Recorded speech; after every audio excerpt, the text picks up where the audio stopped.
एक पुराना पहाड़ी कस्बा था, नागवन। वहाँ सदियों से एक झील थी जिसे लोग अंधेरी झील कहते थे। उस झील में रात होते ही एक अजीब सी रोशनी तैरती है और कोई भी उसके पास जाता है वापस नहीं आता। लेकिन असली कहानी यहाँ से शुरू होती है। आरव 19 साल का था, तेज दिमाग, रोमांच पसंद और सच खोजने की आग उसके भीतर हमेशा जलती रहती थी। बचपन से उसने अंधेरी झील के किस्से सुने थे। बाकी लोग डरते थे, लेकिन आरव को इनमें छिपे रहस्य जानने की धुन लग गई थी। एक दिन उसने अपने दोस्त नैतिक से कहा, हम झील वाले रहस्य का सच क्यों न जाने। नैतिक डरकर बोला, पागल है, लोग गायब हो जाते हैं। लेकिन आरव रुकने वाला नहीं था। एक रात वह अपनी खिड़की पर बैठा था जब अचानक झील की तरफ से अजीब सी पुकार सुनाई दी। आवाज ऐसी थी जैसे कोई पानी के भीतर से मदद मांग रहा हो। उसकी धड़कनें तेज हो गईं। ये आवाज इंसान की है। वह टॉर्च, कैमरा और एक रस्सी लेकर रात को ही निकल पड़ा। रात बहुत गहरी थी। पेड़ों की परछाइयां जमीन पर ऐसे गिर रही थीं जैसे कोई उसका पीछा कर रहा हो। हवा में अजीब सी ठंड थी। जब वह झील के करीब पहुंचा तो उसके कदम खुद ही रुक गए। झील पूरी तरह काली थी। पानी इतना शांत कि उसमें सितारे भी दिखाई नहीं दे रहे थे, बस अंधेरा। और फिर धीरे धीरे झील के बीच एक नीली रोशनी उभरने लगी। आरव की सांसें रुक गईं। रोशनी फैलती गई और उसके नीचे कोई बड़ी चीज हिल रही थी। आरव ने कैमरा ऑन किया। अचानक पानी में तेज हलचल हुई, मानो कोई विशाल चीज सतह पर आने वाली हो। और फिर एक इंसानी हाथ पानी से बाहर निकला। आरव का दिल जैसे जम गया। वह भागना चाहता था पर उसके पैर वहीं जमे रहे। कुछ ही पल में पूरा शरीर बाहर आया।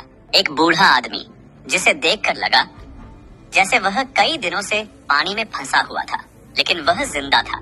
उसने कांपते हुए कहा, बचा लो। आरव ने हिम्मत करके उससे रस्सी की मदद से बाहर निकाला। बाहर आते ही बूढ़ा आदमी गिर गया। उसकी आवाज टूट रही थी, बेटा, लोग समझते हैं कि झील डराती है, पर असल में झील बचाती है। आरव चौंक गया।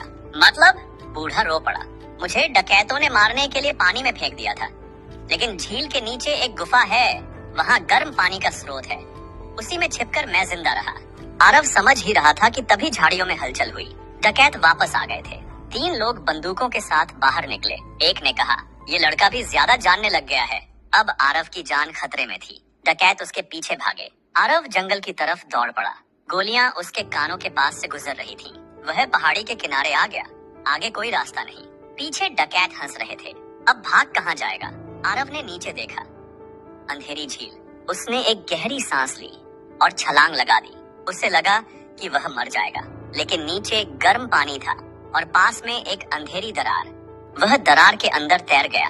अंदर उसे एक रहस्यमयी गुफा मिली। दीवारों पर पुरानी खुदाई, अजीब चमक और चट्टानों से आती नीली रोशनी। अब सब समझ आ गया।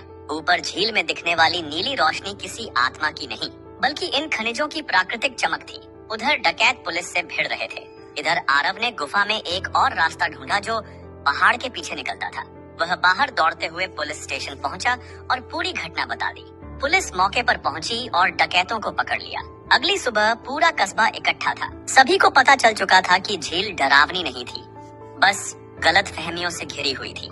सरपंच ने घोषणा की, आज से यह झील उजाला झील कहलाएगी, जिसने डर में छुपे सच को उजाला किया। लोग तालियां बजा रहे थे और सबकी नजरें आरव पर थीं, उस लड़के पर जिसने सच की तलाश में अपनी जान दांव पर लगा दी। कहानी यही कहती है, हर डरावनी चीज के पीछे सच छुपा नहीं होता। कभी कभी सच ही डर के पीछे छुपा होता है, और जो इसे खोजने की हिम्मत करता है, दुनिया एक दिन उसी का नाम याद रखती है।